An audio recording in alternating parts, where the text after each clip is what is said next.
everything rises when the sun shines in the morning, the sunrise we call it. Depends on what's going on in the weather. We all adapt to it.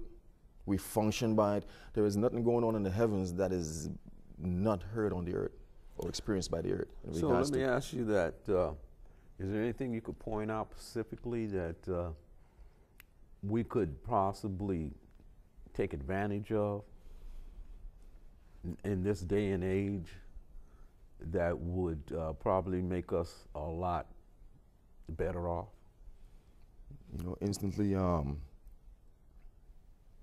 it's almost like a switch where I'm kind of like asking to turn on and turn off.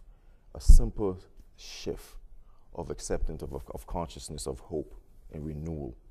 The simple shift to look another brother or sister in the eye, the family, a loved one in the eye, and truly try and live up to the commitments that was made as bonds and oaths, and revisit certain principles within the family structure, and try once more. Try once more. Everything is eternal. The opportunities are here once more. Again, it's a brand new season.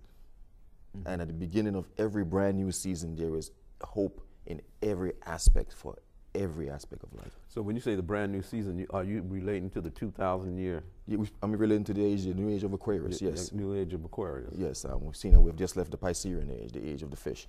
Mm-hmm. Now we're into the age of the Aquarius.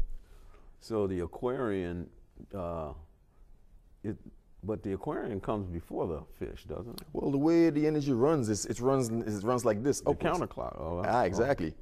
Not counterclockwise. It runs the way of the universe, and the clock is counter-universal. Mm-hmm.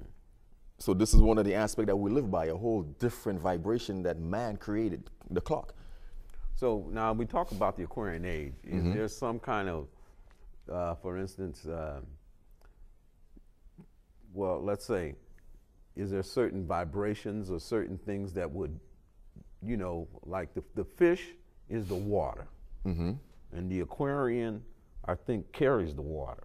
Well, this has two aspects in the sense of the water and the air. It's an air sign. Mm-hmm. So this is what we mentioned. Some people in the world of technology will say the technology, the age of technology, and all these, the internet and all these different aspects of things in regards to the air aspect of it. In regards to. So what I was really getting to is that something that we should take into consideration into some of the decisions that we're making, or some of the proposals that we plan on? Oh, totally. Totally. For instance? Totally. For instance, Japan, they didn't. They went and built such a sensitive entity on the coastline. Yeah. I mean, that didn't make any sense. Well, it's not necessarily making any sense. Is that during the quality of energy of the age, we function at that quality of inspiration. Mm-hmm. So at the end of the age, that's what the quality of inspiration. So we bring things and we do things of such. Louisiana, why would you build a city? Why would you create all these dams throughout the world? Why would you have nuclear power? Why would you want to deal with anything that is artificial and deadly and is not free? I mean, it's not per se specific, but it's universal in the sense of it's not just this person or that person or a culture. It's a global solar energy influence. So I think that because when people do certain things, sometimes it comes out of what I call greed.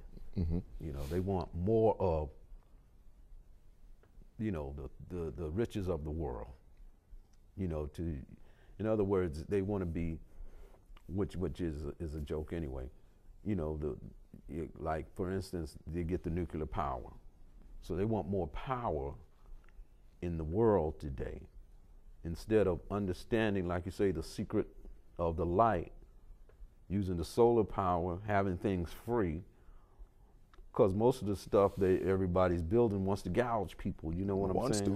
He's destroyed us. It's destroyed us. It's destroyed our planet. It's destroyed our way of life. And it's destroying humanity and life period right now. I mean, it's real. I mean, the question is how much longer is humanity going to just continue to walk the path of destruction? You know, but I believe there's enough of us presently today who sees things differently that's going to make that change. It comes in stages. It's not something that just happens. No. It's a process. So as we begin to wean ourselves off of these, shall we say, the natural elements of the earth, the oil and these things, these technology begins to grow and evolve. You know, it's almost like back in the day when the pager first came out. It was sporadically special, unique, and then all of a sudden, I mean, if you got one, now you have a problem. Yeah, they got the VCRs. You know, they got the DVD now. You know, so yeah, you know, it's a process. It's a process, but it's a serious issue that each soul has to look at, sit back and look at, and realize we're not going to die. The planet's not going to just destroy. Humanity is not going to be over. We need to sit down with families ourselves and re-examine our values on a personal, family, community, national, nation, global. We have to sit down and realize that we cannot continue killing each other. That's true. I agree with that. And see, now that's a secret, but it's not a secret, because see, people won't realize it because there's too many people in the world who's blinded by riches, the hope of riches, the desire of riches. Now, for instance, what does a man need with $59 billion? What you gonna do with 50? You can live. So you had a house in every state.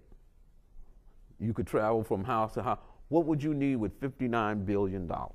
You know what I'm saying? That's what I'm saying. Our minds are set in this kind of pattern of wanting so much while others are starving because we got more than we'll ever really need.